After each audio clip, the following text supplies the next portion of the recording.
to the last one in this series of Q&A videos. In this one I'm going to show you and talk a bit about some of the materials I use. Since most of my work is painting or drawing in some form or other, I'm usually working by this drawing table, and I'm really happy to finally have a tilted drawing table because I definitely have a tendency to sort of crouch over whatever I'm doing, which is really bad for my back and neck. This is so much better, and also it's really good to be able to see something like properly like this, because otherwise if you're working on something flat like this you have to like keep lifting it up all the time to check the proportions, everything looks right, and this is so much better for that as well. So yeah, love this table.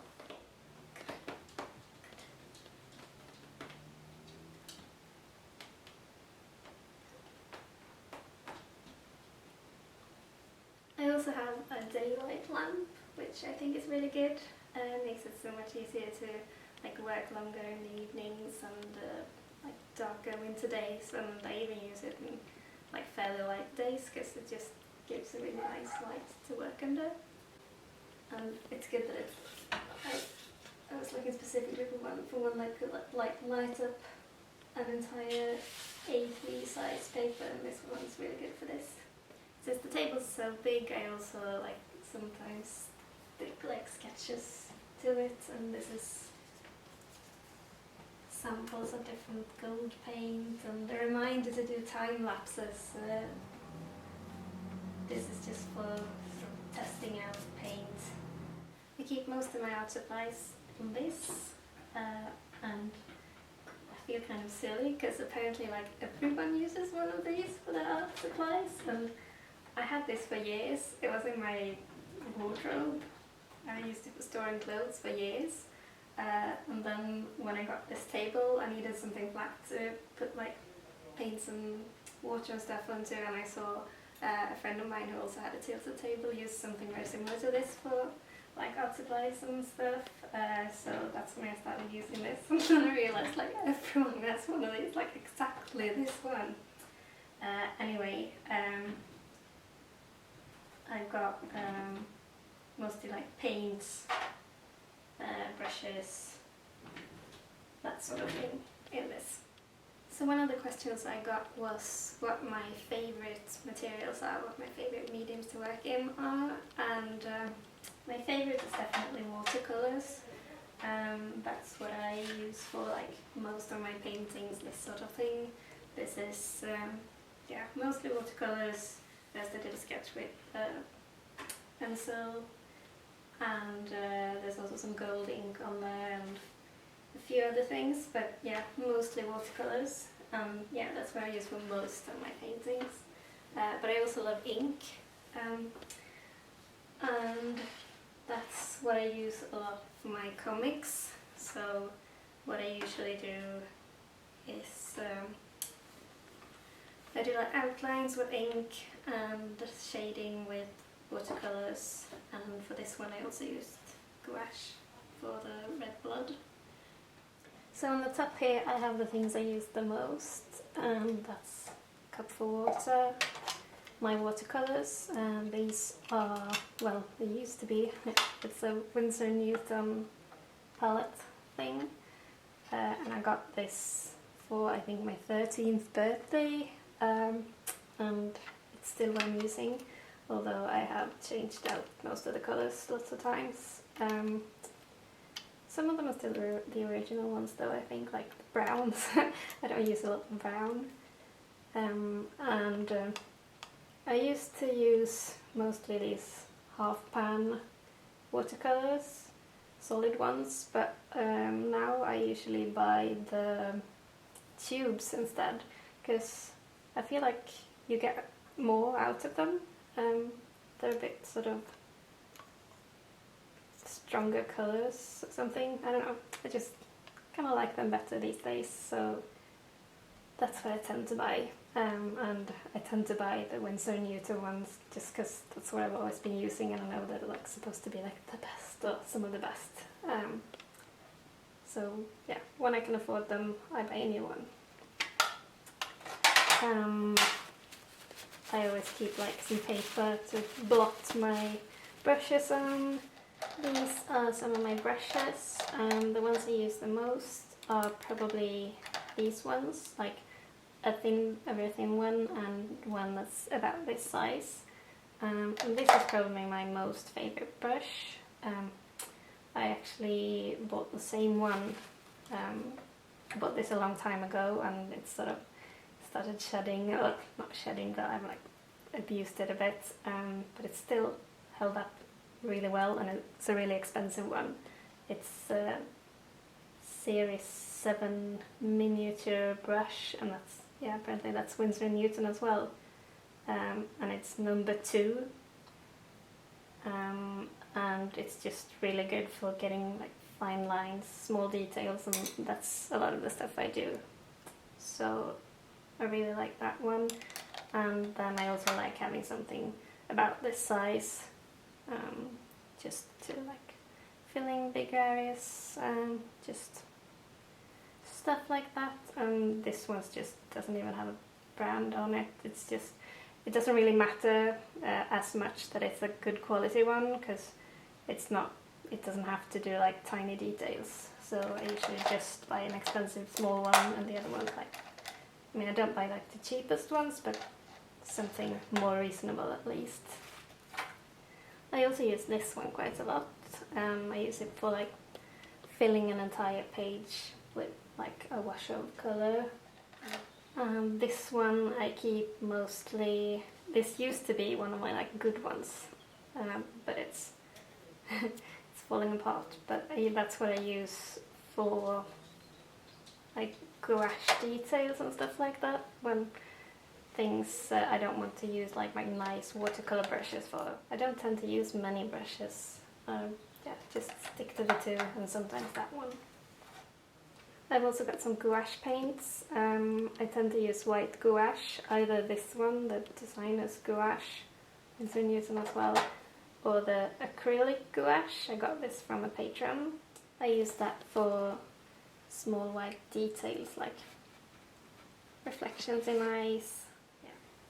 I also have this ink brush pen, which is one of my favorite things as well. This is probably what I use the most apart from watercolors. It's a Pentel brush pen, and I think this one's called a pocket brush pen. Yeah, this one's really good. And you get these refills for it. I also have some fine liners. The ones I use the most are micron ones, but I also have a bunch of the Unipin ones. They're less expensive, but they're really good as well. Well, not as good as the micron ones, but they're serviceable. On the next tier I've got all of my inks. I've got a bunch of these. Winsor & Newton again, apparently. Didn't know I had so much Winsor & Newton. Yeah, these like drawing inks. I've not used these a lot, but I have used the gold one a lot. This is what I've been using for most of my gold embellished prints, and I think it's really good. Although I was really stupid and left this open, and it dried out, and I had to get a new one, and I just thought, why not try a different brand? So what I got, this one, Dr. P.H. Martin's Iridescent Calligraphy Copperplate Gold. I've not used this a lot yet, so I don't really know what I think about it yet, but it does seem like it could be good. I also have a bunch of colored pencils, and I use these a lot for sketching, like something like this, a small like sketchy drawing. I usually start out drawing with colored pencils, and then I add some lines with usually this one, the brush pen. So yeah, I really like working with colored pencils as well. I always like try to use a colour pencil instead of a regular pencil when I can, because it's more fun.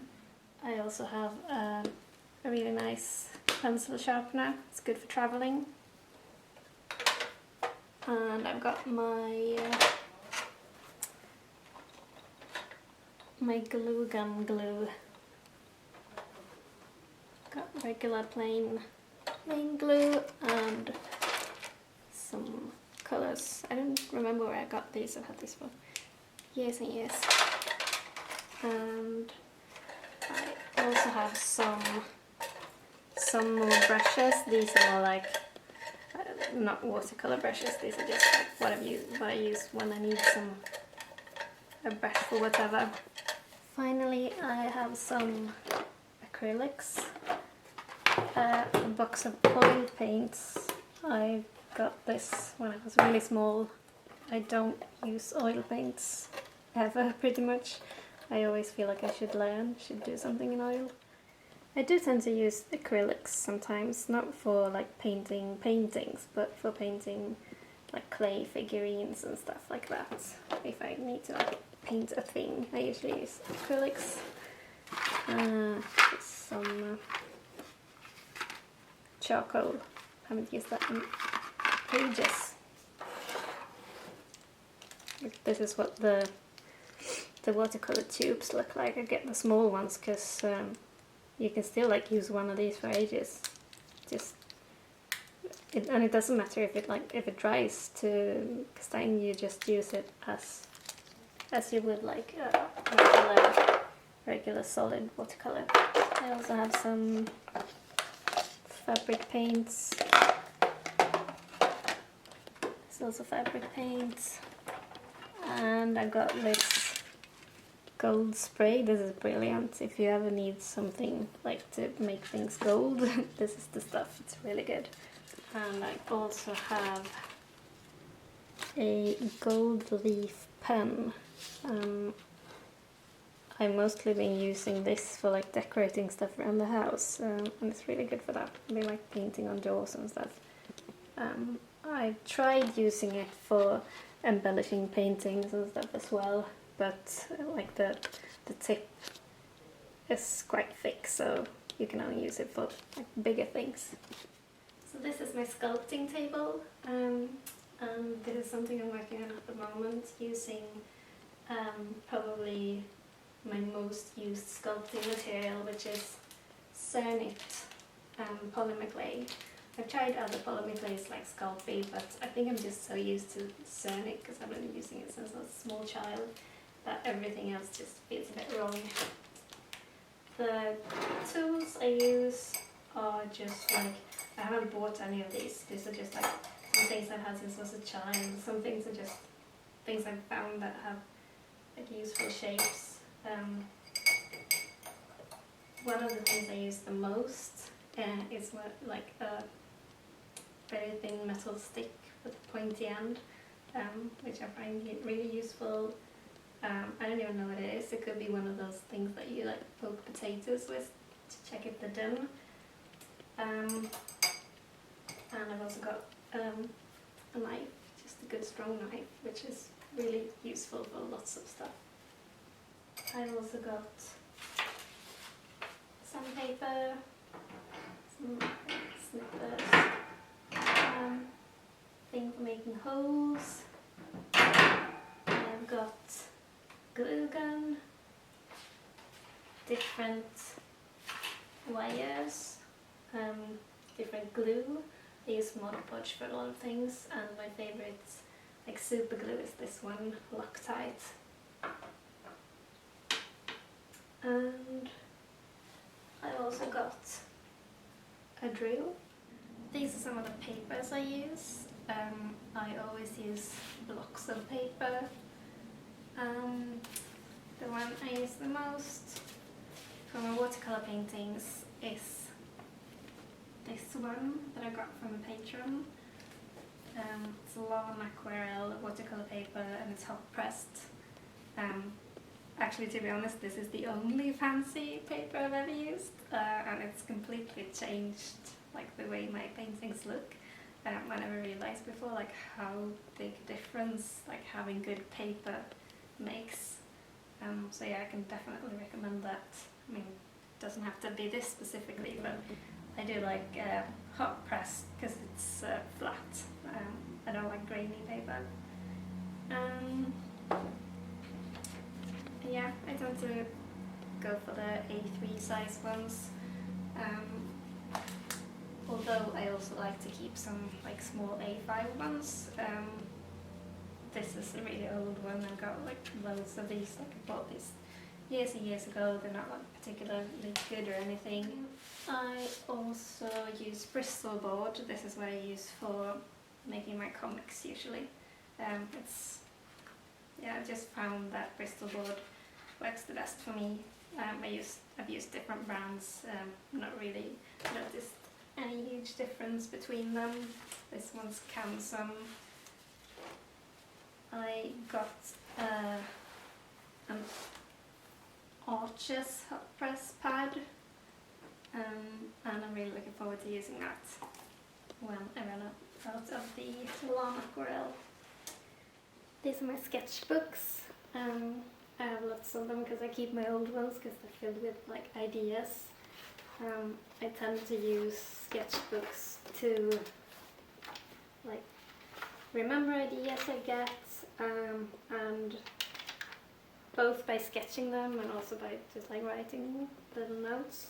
And I use them for making little thumbnail sketches and like preliminary sketches to work out bigger projects. I use them to work out like layouts and all the panels of my comics. I use them to plan my garden. I use them for everything. I just find sketchbooks really useful. I use them for planning costumes. And I got some of these like little markers. I don't even know if this is what they're meant to be, but yeah, I needed some way to like organize everything that I have so I can like find all of my ideas when I need them. And these are all the things I use to make my acrylic pins. I get them like laser cut. For example, I get these coffin shaped ones, and I print my little design and I glue the thing on top, and then I glue another one on the back, and then I glue like the pin on the back, and it all takes quite a lot of time, and then I cut them out, and yeah, it's quite a time-consuming process, but it's really fun. These are some of my bookmarks waiting to be cut out and to get the ribbons. I think that's it for pins and sketchbooks.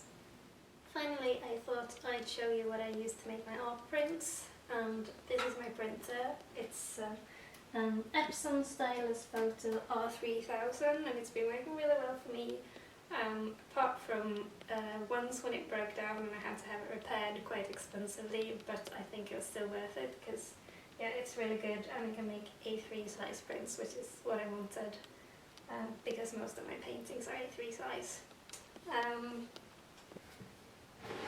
I use the official paper and I use the archival type because I want the prints to be as fancy as possible.